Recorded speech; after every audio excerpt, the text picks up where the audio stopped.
Vivian Vance was never supposed to be a star. For decades, fans believed she only had her place on I Love Lucy because she signed a humiliating contract, forced to gain weight so Lucille Ball could look thinner beside her, but that contract never existed. It was a cruel joke that the world mistook for truth. The real story was darker. Vivian came to work with black eyes, trapped in an abusive marriage that her co-stars could no longer ignore. She despised William Frawley, the man cast as her husband, so much that when he died she didn't cry. She raised a glass of champagne, and while the world saw her as Ethel, the plain sidekick who kept Lucy company, Vivian was fighting battles that nearly broke her spirit.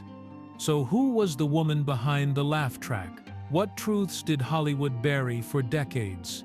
And why did Vivian Vance spend her last days making sure the world would finally know?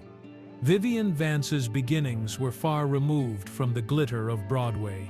She was born Vivian Roberta Jones on July 26, 1909, in Cherryvale, Kansas, into a household ruled by strict Methodist values. In that world, ambition was suspect, and the arts were treated as dangerous distractions. Her mother, especially, believed acting was not just frivolous but sinful, warning her daughter that a life on stage would lead straight to hell. For Vivian, that message was suffocating. Surrounded by siblings who accepted the rules, she felt like an outsider in her own family, yearning for a freedom they refused to acknowledge. That yearning first found an outlet at school. When the family moved to Independence, Kansas, Vivian discovered a teacher who would change her life. Anna Engelman, a drama instructor, encouraged her talent and gave her permission to shine. School plays, cheerleading, and beauty contests became escapes from the narrow confines of her home. Each performance was a small rebellion, proof that her instincts to entertain were not wicked but vital. Friends began calling her Viv, a lighter, freer name that reflected the life she wanted. Soon she went further, dropping Jones altogether. She reinvented herself as Vivian Vance, inspired by Vance Randolph, a folklorist who preserved the voices of people who refused to be silenced. For her, the name was a declaration. She would define herself, not be defined by the rules she had been born under. By her early 20s, she had left Kansas behind, heading to Tulsa, and then Albuquerque, in search of a stage that would let her breathe. In 1930, she became a founding performer at the Albuquerque Little Theater, where her natural charisma made her unforgettable. The community was so convinced of her talent that they held a benefit performance to raise money for her to study in New York. It was a rare kind of validation, a collective vote of confidence that her spark could carry her far beyond small-town stages. Armed with $50 and a single suitcase, she boarded a train for Manhattan. The next years tested her resolve. She waited tables by day, auditioned by night, and endured rejection after rejection. At times she skipped meals to save money for subway fare, but perseverance became her trademark. In 1932, she earned her first Broadway role in Music in the Air, a musical that ran nearly 2 years. Though she was just a chorus girl, it was a foothold in a city where most dreams withered quickly. From there, she built her career brick by brick. In 1937, she received a last-minute call to replace a performer in Hooray for What, and managed more than 200 performances, showing an adaptability that producers respected. By 1941, she landed her breakthrough role in Let's Face It, alongside Danny Kaye and Eve Arden, a hit that ran for 547 shows. Audiences loved her sharp wit, her comedic instincts, and her ability to transform supporting parts into highlights. Critics began to notice too, acknowledging her as more than a background presence. But success never erased the memory of where she had come from. The daughter who once sneaked out of her house to perform now stood in the footlights of Broadway, but the echoes of her childhood struggles still trailed her. Every laugh she earned, every ovation she received, carried with it the shadow of a home that had told her she was wicked for even trying. And though the world now saw a woman on the rise, inside she still felt the weight of proving that she belonged. By the mid-1940s, Vivian Vance was no longer a hopeful girl from Kansas. She was a Broadway actress with credits that mattered, a performer carving out her place in American theater. What no one yet knew was how fragile that success would be, and how personal battles, marriages that turned violent, breakdowns that nearly ended her career would collide with professional triumphs. The stage had saved her once, but the price of holding onto it was only beginning to reveal itself. Vivian Vance's career was climbing by the early 1940s, but her personal life was spiraling into patterns of disappointment and pain. At 19, she had married a man named Joseph Danick Jr., hoping that conventional life might provide stability. Instead, the marriage quickly dissolved, leaving her alone again. That early failure set the stage for a second attempt at partnership, one that would scar her far more deeply. In 1941, she wed actor Philip Ober.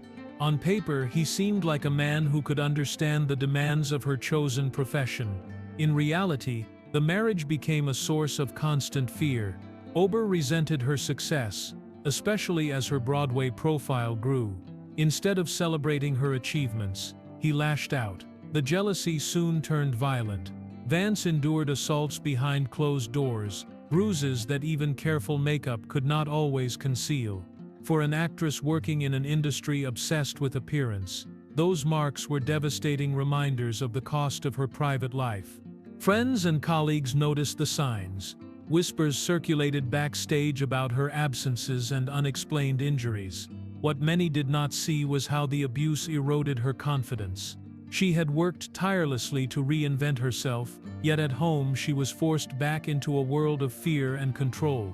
That dual existence began to take its toll. By 1945, while touring with the voice of the Turtle, her body and mind gave way under the strain. She later admitted simply, "I cracked up."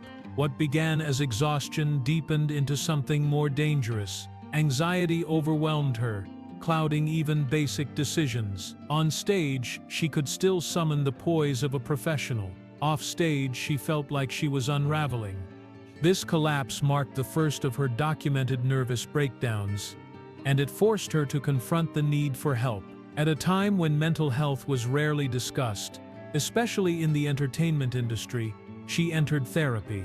It became a lifeline she would continue for decades, offering structure and space to rebuild. Therapy did not erase the pain of her marriage or her childhood, but it gave her tools to endure. The experience changed her in profound ways. Rather than hiding from the stigma, she quietly used her position to connect with others suffering in silence. She began visiting psychiatric hospitals, not for publicity or performance, but to sit with patients and let them know they were not alone. It was a quiet rebellion against the culture of secrecy surrounding mental illness in the mid-20th century. Still, the shadows followed her. Even after seeking treatment, she returned to Ober, trapped by the patterns of abuse and the difficulty of escaping a husband who controlled much of her daily life. Her work remained the one arena where she had agency. When she stepped into a role, whether comic or dramatic, she was the master of timing and delivery. Yet when the curtain fell, she returned to a home filled with hostility. This paradox, triumph in public, torment in private, became one of the central themes of her life. It foreshadowed the contradictions she would later face on I Love Lucy, where she portrayed a supportive friend to millions of viewers while quietly carrying private anguish. By the late 1940s, Vance's professional standing was stronger than ever, but the foundation of her personal life was fractured. The breakdown of 1945 had shown her limits. Therapy had given her resilience, but the storm of her marriage had not passed. She pressed forward anyway, unwilling to abandon the career she had fought so hard to build. What the audience saw in Vivian Vance during this period was an actress at the peak of her craft. What they could not see was the battle behind the smile, a woman who carried bruises beneath elegant costumes, who walked on stage while her private world collapsed, and who learned early that survival often meant performing long after the curtain had closed. By the late 1940s, Vivian Vance's stage reputation was secure. She had conquered Broadway's most demanding roles and earned respect from critics and audiences alike. But the next logical step, transitioning into Hollywood films, proved far less welcoming. She appeared in just 2 movies, The Secret Fury in 1950 and The Blue Veil in 1951. Neither gave her the chance to display the timing and comedic instincts that had made her a Broadway standout. Instead of opportunity, she found frustration. The rejection stung even more because it wasn't a lack of ability holding her back. In some cases, professional grudges closed doors. A choreographer pushed for her dismissal from a project, not because of her performance, but out of spite. Another time, she turned down a striptease role in a musical, believing it beneath her. That part later propelled another actress, Mary Martin, into stardom. In each instance, choices and chance conspired against her. By 1951, she was a seasoned performer whose career seemed to be stalling at precisely the wrong moment. That was when a chance encounter shifted her path forever. While performing in La Jolla, California, Vance was spotted by Desi Arnaz and producer Jess Oppenheimer. They were searching for someone to play Ethel Mertz, the neighbor and comedic foil in a new television project starring Lucille Ball. Vance had not been a household name, but Arnaz and Oppenheimer recognized something in her stage presence that could translate to television. She was offered the role almost immediately. Lucille Ball, however, was not impressed. When she first learned of the casting, she objected. Vance, at 42, was nearly the same age as Ball, had similar coloring, and in Lucy's view looked too glamorous to play a frumpy sidekick.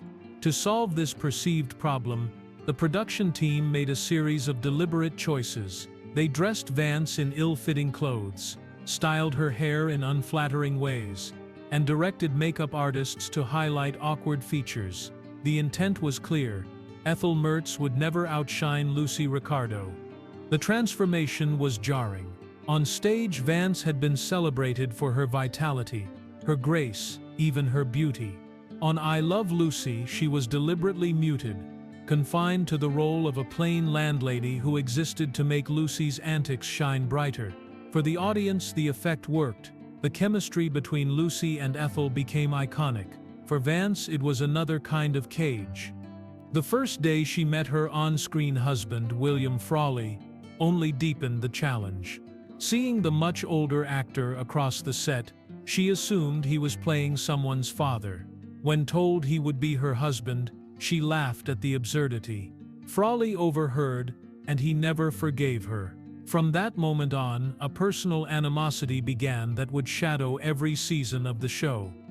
Despite these obstacles, I Love Lucy launched Vance into a new kind of fame. For the first time, she was in millions of living rooms every week. Her timing and delivery now etched into the memory of an entire generation. The woman who had once been confined to background parts was suddenly indispensable to the most successful comedy on television. Yet even as the show skyrocketed, the compromises cut deep. The glamour of Broadway was gone, replaced by a carefully constructed image that emphasized dowdiness. Behind the camera, tensions with co-stars simmered, adding stress to a job already demanding long hours and relentless schedules. Still, Vance understood the magnitude of the opportunity. She threw herself into the work, determined not to let the limitations of the role erase her craft. When I Love Lucy premiered in October 1951, few could have predicted its impact. It became a phenomenon almost overnight, and Vance was now forever tied to the character of Ethel Mertz. For audiences, that connection was joyous. For Vance, it marked the beginning of a complicated relationship with the role that would bring her both acclaim and frustration for the rest of her life. Success came swiftly once I Love Lucy hit the airwaves. By its second season, the sitcom wasn't just popular, it was the most watched program in America. For Vivian Vance, the shift was surreal. She had gone from Broadway ensembles and minor film credits to being recognized on the street by strangers who felt they knew her personally. Ethel Mertz became a household name, and with that visibility came recognition no stage career could have matched.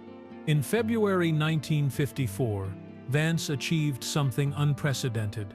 The Academy of Television Arts and Sciences introduced a brand new category, Outstanding Supporting Actress, and she became the first person to win it. The award solidified her contribution to the show, proving that comedy was not just about the star at the center, but about the partnerships that gave it texture. For the first time, television formally acknowledged that side characters could be just as essential as leading ones. But the triumph carried hidden costs. Winning an Emmy should have expanded her horizons, yet it narrowed them. Casting directors no longer saw the vibrant Broadway performer who had once carried entire productions. They saw only Ethel. Offers that came her way were for characters who echoed the same frumpy, long-suffering neighbor archetype. The award that should have opened doors instead bolted them shut. Vance was not passive about her situation. She fought for her value in ways unusual for women in the 1950s. In the first season of I Love Lucy, she earned $280 per week, the same rate as her on-screen husband, William Frawley. By the sixth season, her pay had climbed to $7,500 weekly, a staggering leap achieved through persistent negotiation by her agent, with Vance's full support. Each year, she demanded better terms, and each year she won. At a time when actresses were often expected to be grateful for whatever they were offered, Vance insisted on parity. Yet money couldn't erase the creative frustration. She had trained as a singer with a voice capable of filling theaters, but I Love Lucy rarely allowed her to show it. On rare occasions, such as the episode Ethel's Birthday, she sang with poise and power, stunning audiences who had never realized her range. For fans, it was a revelation. For Vance, it was a reminder of what she had been forced to give up. Even those fleeting chances to display her talent were often mocked by Frawley, who derided her performances on set. The workload itself was punishing. Television in the early 50s was still experimental, and production schedules were intense. Each week demanded rehearsals, rewrites, and live tapings that left the cast drained. One of the most famous scenes in television history, the conveyor belt chocolate factory sketch, was remembered for its hilarity. But for Vance, filming it meant swallowing piece after piece of candy as the machine sped unpredictably, leaving her nauseous by the end of the day. To the public, it was pure comedy. To her, it was physical misery, disguised as laughter. Behind the scenes, her relationship with Lucille Ball was complex. They argued, sometimes bitterly, over lateness or small mistakes, yet those clashes often produced a sharper on-screen chemistry. Ball recognized Vance's instincts as a comedian, and despite their personal differences, leaned on her timing. Their partnership became the backbone of the series, though Vance always understood she was second in command. To play Ethel was to accept perpetual comparison, an arrangement that stung even as it delivered historic fame. By the time the show's early run concluded, Vance had achieved something few actresses of her era could claim: national recognition, financial security, and an Emmy to her name. But she also felt trapped. The world adored Ethel Mertz, but the woman behind her costume yearned for roles that could stretch beyond the confines of sitcom comedy. She had proven her worth, demanded her pay, and cemented her place in television history. Still, at the height of her success, she wondered if the price of that legacy was too high. If I Love Lucy was built on the warmth of Lucy and Ethel's friendship, it was equally fueled by the bitterness between their on-screen husbands and wives. Vivian Vance and William Frawley were cast as a married couple, yet in reality they could hardly stand to be in the same room. Their animosity was no secret. It seeped into rehearsals, dressing rooms, and even the way they addressed one another when cameras weren't rolling. The hostility began the moment Vance discovered who would be playing her spouse. At 39, she was paired with a man more than 2 decades older. To her, the casting choice was humiliating. To Frawley, her open disdain was unforgivable. From that first misunderstanding, the rift only widened. Frawley was a veteran of vaudeville, sharp-tongued and quick-tempered, with little patience for anyone he disliked. Vance became his favorite target. He mocked her voice, ridiculed her appearance, and invented cruel nicknames that circulated around the studio. The insults were relentless. He called her a sack of doorknobs, sneered at her attempts to sing, and undermined her confidence at every turn. Alcohol made matters worse. By the early 50s, Frawley's drinking was no longer a private indulgence but a visible problem. He often arrived on set unsteady, his hands trembling until he shoved them into his pockets to hide the shakes. Directors struggled to manage him when he locked himself in his dressing room or refused to take direction. For Vance, sharing scenes with him became an endurance test. His condition meant long delays, multiple retakes, and constant tension that left her exhausted. The feud escalated to the point that physical separation was necessary. Each actor demanded their own dressing room, a symbolic barrier that mirrored the divide between them. Desi Arnaz, ever the diplomat, worked tirelessly to prevent their fights from derailing production.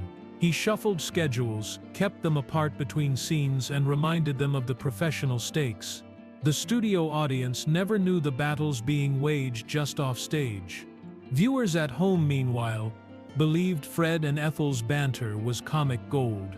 What they didn't realize was that much of that sharpness wasn't acting. The irritation, the rolling eyes, the exasperated tone, all were drawn from genuine dislike. Ironically, it was this authenticity that made their dynamic believable. Their bickering felt real because it was. By 1955, CBS recognized the pair's popularity and floated the idea of a spin-off centered on Fred and Ethel.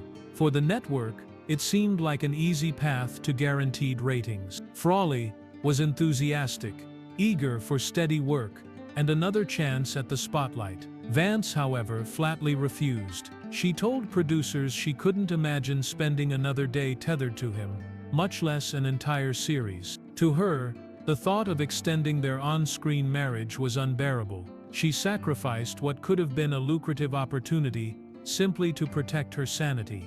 The bitterness never eased. Even after I Love Lucy concluded, the feud lingered. Frawley spoke disparagingly of Vance in interviews and to colleagues, while she avoided mentioning him at all. Their silence toward each other was louder than words, a refusal to acknowledge anything but disdain.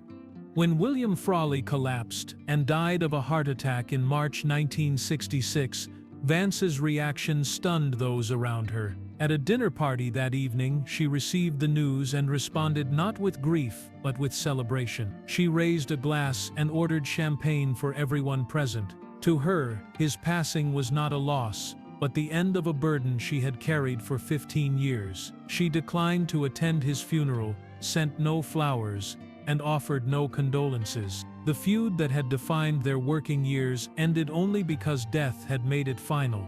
For audiences, Fred and Ethel would always be remembered as television's bickering but lovable neighbors.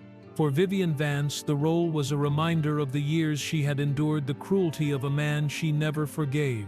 It was proof that not all Hollywood legends are built on camaraderie. Some are forged in the fire of hostility, and for Vance, that hostility never burned out. When I Love Lucy ended its original run, Vivian Vance faced a dilemma few actresses ever encountered. She was beloved by millions, yet trapped in a role that overshadowed every other part of her career. To the world, she was Ethel Mertz, the dowdy neighbor who played second fiddle to Lucy Ricardo. To Vance, she was still the Broadway actress who had once been praised for her wit, elegance, and voice. Reconciling those two identities became one of the greatest challenges of her life. Opportunities outside the Ricardos' apartment were rare, but when they came, she seized them. In the early 1960s, she appeared on the Red Skelton Hour, proving that she could thrive outside Lucy's orbit. Her characters on that program were sharp, funny, and distinct, reminders of the versatility that had made her a Broadway star. Audiences responded warmly, and for a moment it seemed she had broken free of the Ethel label. But even promising ventures were fragile. In 1966, she was cast in Woody Allen's Broadway play Don't Drink the Water. It was meant to be her triumphant return to the stage, a chance to remind critics and producers of her theatrical pedigree. Instead, it turned into a disaster. During early previews, she was dismissed and replaced by another actress. The decision was public, humiliating, and widely reported. The play went on to run for nearly 600 performances, a long success that only underscored what she had lost. For Vance, it was a bitter reminder that Hollywood typecasting could follow her even onto a New York stage. Television continued to offer work, but rarely in roles that carried dramatic weight. By the 1970s, she became a familiar face in commercials, most notably for Maxwell House Coffee. As Maxine, she smiled warmly into cameras, reassuring viewers with the line, "Could be the best instant of your day." The ads were popular, keeping her visible in households across America. But for a woman who had once carried Broadway musicals, it was a sobering measure of how far her ambitions had narrowed. She was no longer pursuing the roles she dreamed of. She was maintaining recognition through endorsements. Still, Vance never fully severed ties with Lucille Ball. Their working relationship had been complicated, marked by both tension and loyalty, but it was undeniable that their chemistry together had created something magical. In 1977, she appeared in the CBS special Lucy Calls the President. For audiences, it was a sweet reunion, Lucy and Ethel together again, neighbors sharing jokes as if no time had passed. What the cameras didn't reveal was that Vance had suffered a stroke during the production. She concealed her condition as best she could, determined to perform with the same spark that fans remembered. The special would be one of her final television appearances. Even as she attempted to move beyond Ethel, she could never fully escape the shadow of the character. Producers continued to see her through the lens of I Love Lucy, unwilling to imagine her as anything but the neighbor next door. Each rejection reinforced the walls of that box, confining her to a legacy she had never intended. For Vance, the struggle was deeply personal. She had once been celebrated for her musical training, her comedic instincts, and her dramatic presence. Now, in the eyes of casting directors and much of the public, she was reduced to one role. Escaping Ethel wasn't just about finding new work. It was about reclaiming the identity she had fought for since leaving Kansas decades earlier. The more she tried to carve out a separate path, the clearer it became. The world had chosen who she was, and breaking free from that choice would cost her more than she had ever expected. By the early 1970s, Vivian Vance's career was slowing, but the battles in her personal life were only intensifying. Doctors had diagnosed her with breast cancer, and for the first time, the fight was not for roles or recognition but for survival. She underwent a mastectomy in 1973, followed by rounds of chemotherapy that left her drained. The treatments weakened her body, yet she continued to present herself in public with dignity, refusing to let illness define how she was remembered. The cancer eventually spread to her bones, a cruel reminder that fame offered no shield against mortality. Even as she struggled with pain, she kept the truth private, sharing it with only a small circle of confidants.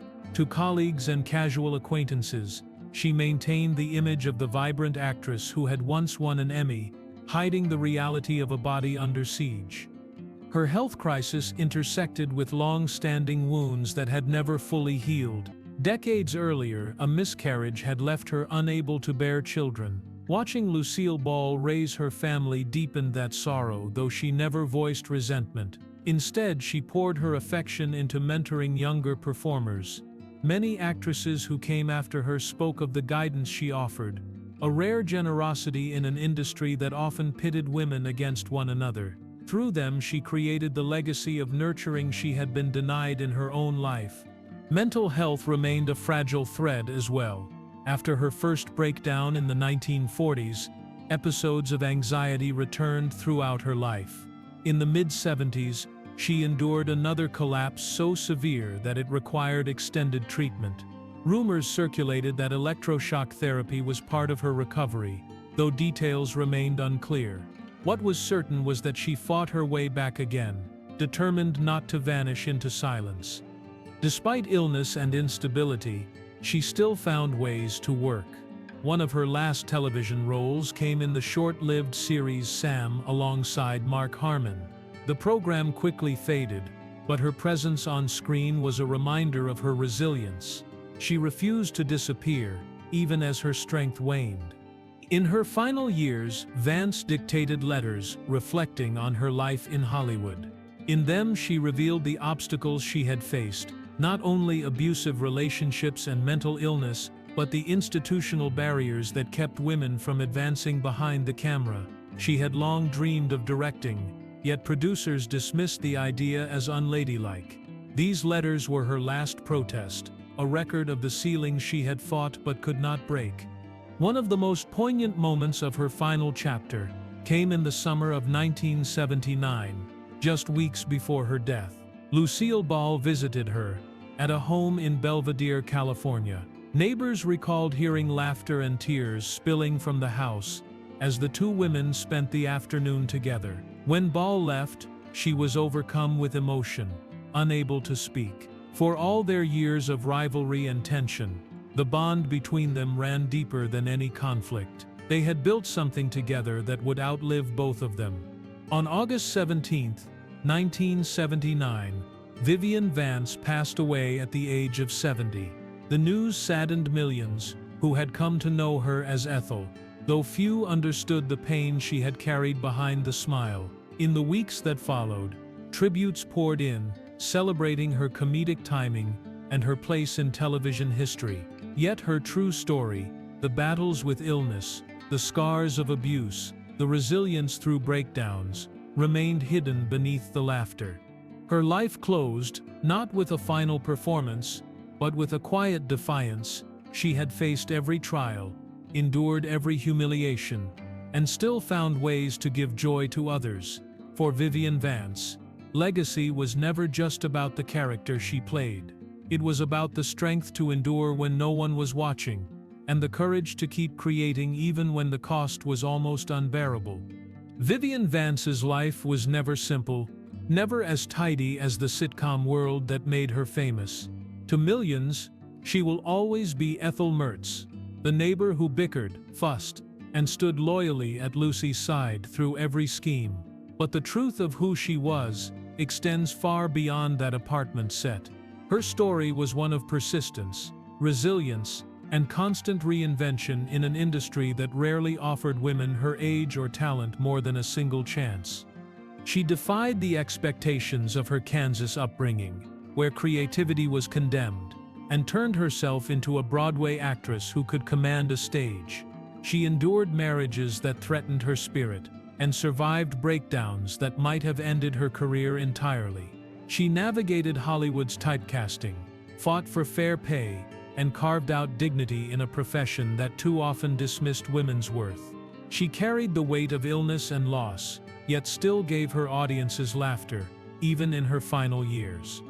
Her bond with Lucille Ball is perhaps the best lens through which to view her complicated legacy.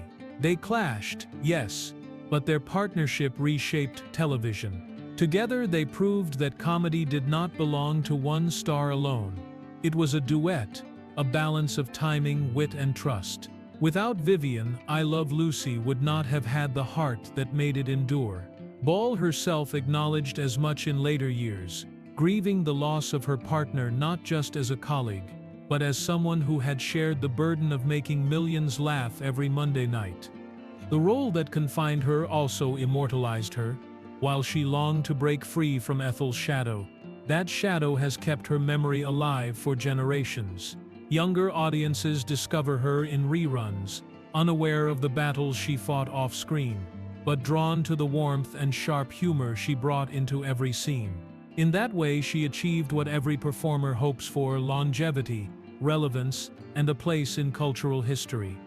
Yet perhaps her greatest legacy lies not in the episodes she filmed, but in the strength she modeled without intending to. She taught that resilience is not about being unbroken, but about continuing in spite of the breaks. She revealed that a woman could demand fairness in contracts, refuse humiliating roles, and still stand tall even when the industry tried to diminish her. She showed that laughter can be both a mask and a weapon, a way to survive pain while giving joy to others. Today, when audiences return to I Love Lucy, they may laugh at Ethel's exasperation, her conspiratorial glances, her perfectly timed quips. What they cannot see is the woman who endured so much to make those moments possible. Vivian Vance was not simply a sidekick. She was a pioneer who paid a steep personal price to open doors for those who came after her. Her story reminds us that behind every character adored by the public, there is a private life often marked by struggle. Vivian's courage was in never letting that struggle erase her craft. She continued to show up, to perform, and to give herself to audiences, even when it cost her dearly. That is why her name still resonates, why her image endures, and why her legacy is far richer than the role that first made her famous. For more emotional stories, check out this video.